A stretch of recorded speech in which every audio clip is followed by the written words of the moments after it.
Benoît Giroir, je suis président de l'Union paysanne. OK. En fait, j'aurais quelques questions à te poser par rapport à l'achat local parce qu'on a un projet de mise en marché des produits locaux.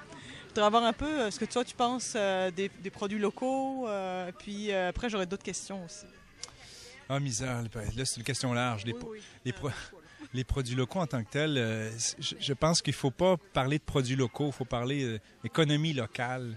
Souvent, on oublie, si on fixe que sur la notion de produits, par exemple, j'ai acheté un piment local d'une ferme d'à côté, je pense qu'on oublie tout ce que l'agriculture donne à la société. Un agriculteur dans un endroit qui va vendre ses produits de façon locale, cet agriculteur-là va acheter de la quincaillerie, par exemple, pour sa ferme. Il va acheter des grains, des céréales, des moulées, par exemple, pour ses animaux. Il va acheter du matériel. La ferme a un impact économique tellement large. Alors, cet achat alimentaire local-là, en plus d'être, bénéfique pour l'environnement, ça, je pense que tout le monde le sait, généralement aussi moins pour l'environnement au sens large, là. Pour la santé, probablement aussi, parce que c'est un produit, généralement, qu'on prend plus soin à faire. Mais en plus de ça, c'est vraiment quelque chose qui va mettre sur la map, je pense, l'économie locale d'une région. Au Québec, les régions en parlent, de leur importance, mais je pense qu'il faut se soucier de tout l'élément économique, l'économie locale. Puis est-ce que tu as l'impression que les gens ont facilement accès à des produits locaux? Ou à l'économie locale? Pas encore. Je pense que ce qui va changer la donne, et on va y être tous un peu forcés, puis là-dessus, je vais dire que je suis un peu heureux de ça. Je sais que les automobilistes le sont moins parfois. C'est la hausse du prix du pétrole. Je pense que l'avenir est à l'économie locale et parce qu'on va y être forcé. On parle de plus en plus que le prix du pétrole va doubler, le baril va doubler d'ici les 2 à 4 prochaines années. Donc, mettons qu'on anticipe mal, c'est dans 5 à 10 ans, je ne sais pas, mais c'est quand même pas loin.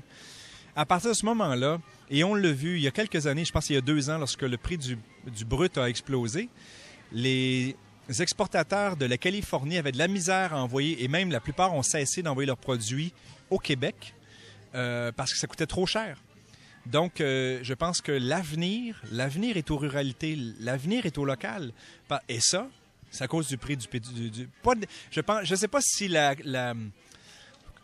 je sais pas si la philosophie des gens va aller aussi vite que le prix du brut, mais je pense qu'on va y être forcé. Et là-dessus, on n'aura pas le choix. Il faudra s'y faire. Alors, ceux qui ne seront pas contents, tant pis pour eux, mais moi, je vais être bien heureux. On parle de produits locaux. Est-ce que le produit locaux, bio, écolo, conventionnel, qu'est-ce que tu en penses? Dans le meilleur des mondes, il serait bio. Je pense, parce que ça, faut le rappeler aux gens. Hein. L'agriculture biologique qui fait actuellement très tendance, qui fait très... on parle à des gens, ils ont l'impression que c'est quelque chose de très, très nouveau, là. Mais en réalité, c'est l'agriculture dite chimique qui est nouvelle. Elle existe tout simplement depuis 50 ans. Ça fait 50 ans que cette agriculture-là existe. Avant ça, ce n'était que de l'agriculture biologique. Alors, l'agriculture biologique qui fait très tendance, ou très, des fois, certains vont dire sectaire, ça fait un petit groupe, hein, juste de privilégiés. C'est malheureux. Mais je pense qu'il va se vivre à un moment donné une courbe à laquelle les prix du bio vont s'améliorer, vont devenir plus près du prix des consommateurs. Mais je pense que d'avoir des producteurs bio, écolo, on ne peut pas le définir actuellement. Il n'y a pas rien qui le définit, malheureusement. Je pense que beaucoup de producteurs au Québec sont assez écolos pour en connaître. Je ne pourrais pas jurer, mais je connais beaucoup de producteurs qui mettent très peu de produits, qui envoient encore leurs animaux dehors et qui font des efforts sincères pour améliorer leurs pratiques. Donc, on pourrait dire écolo, mais on ne peut pas le définir, hein. Faut connaître.